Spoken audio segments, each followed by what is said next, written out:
Right, we're back. We've got a Ruko, which is a very good lock, to be absolutely honest with you. The tolerances in this lock are very good. You've got to work through it methodically, or at least I do. In here you've got 5 pins. The plug is counter milled, so that interacts perfectly with the Assa barrel pins, which have got ledges on them. But we're going to do our best to work our way through. So I always like to go through methodically. So I'll test each pin so I always know where I am.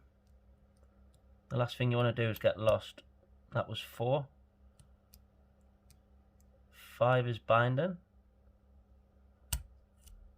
Come back to the beginning. 1 is loose.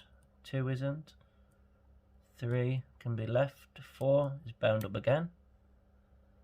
1 click. Number 5. 1 click. 1 still springy. 2's binding. Little click off 2. 3's binding. Click. 4 is bound up again. 5 is bound up again. 1 is still springy. 2 bound again. 3 springy. 4 leaving. 5. That's it. Come back to 1, which is now bound. 1 is stuck in counter milling. So 1's went loose now, so I'm going to move on. Number 2. Counter milling.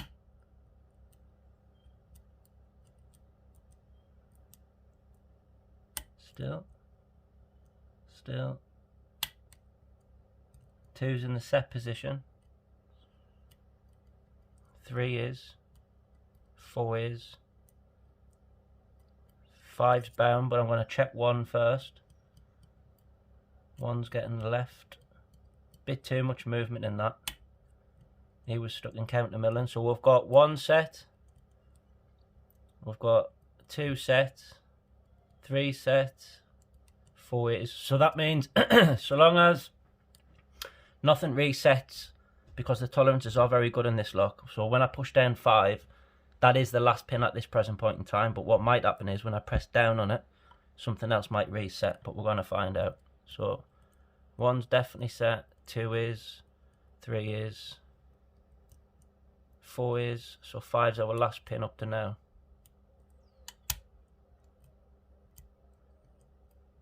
Still over 5. Yeah.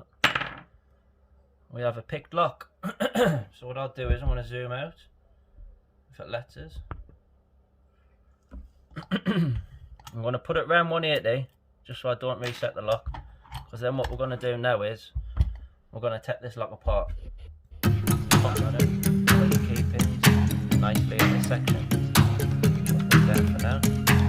And in here, so where the driver pins are, pin, see then, that double counter milling. That would indicate